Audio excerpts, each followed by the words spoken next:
Thank you for tuning in to 5 Minutes with KeRusso. Glad to be back with you. We are looking at this last block of teaching from Jesus to his disciples. Now here's kind of how we're getting into it. The disciples wanted Jesus to fall in love with the temple. Now Jesus loved the temple, but they wanted him to admire it and how great it was. But what Jesus said shocked them. He said, this temple is going to be destroyed.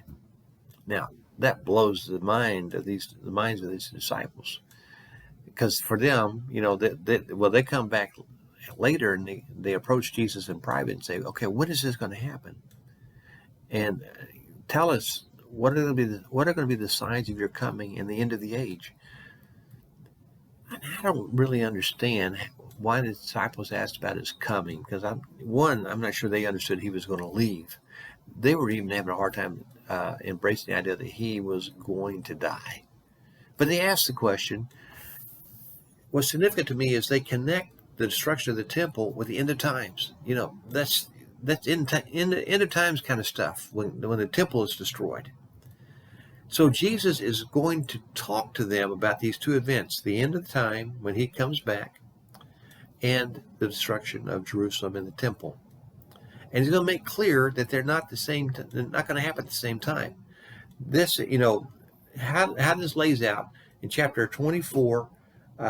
For verse 4 down through verse 28, he's going to talk about the destruction of Jerusalem and all the bad stuff that's going to happen around that time. And then in 29, he's going to tie into the fact that he is going to come back, and he's going to be the power that's going to set everything right.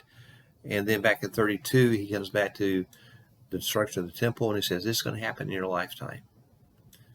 So most of chapter 24 all the way down through 35, most of that is about the destruction of Jerusalem and the destruction of the temple.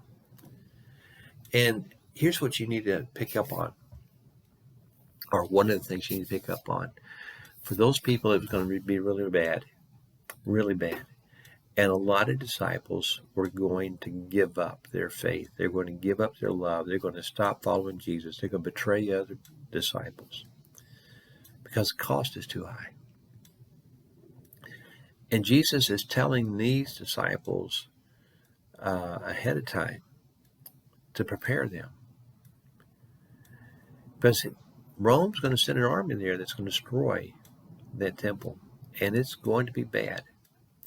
Rome is that abomination that causes desolation. That Roman army is going to be that. That's a reference from Daniel 9, verse 25 through 27.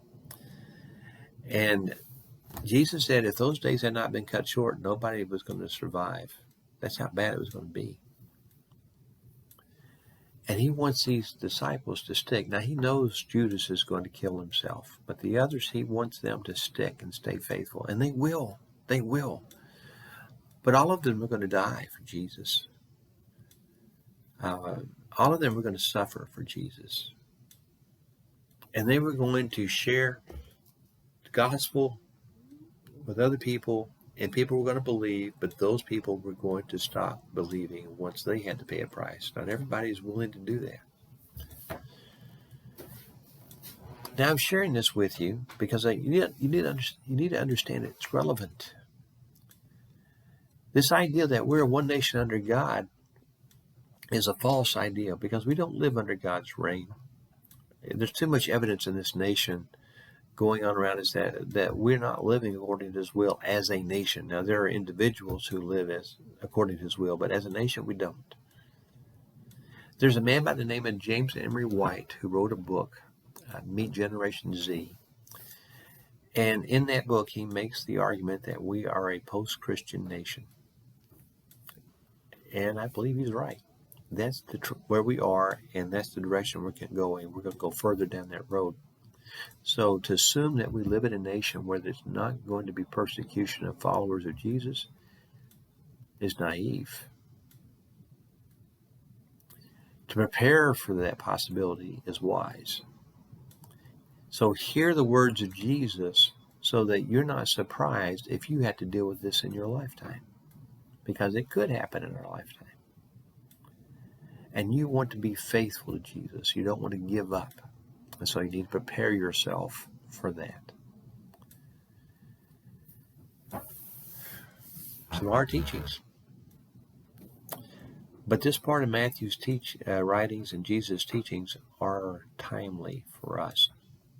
I don't know what's going to happen for us, but we're wise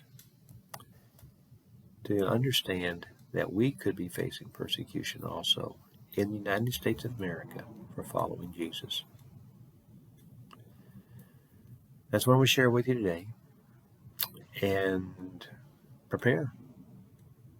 We'll get back with you the next time, and we'll talk about some more positive things, okay? Thanks for checking in, and we'll see you then. Be blessed.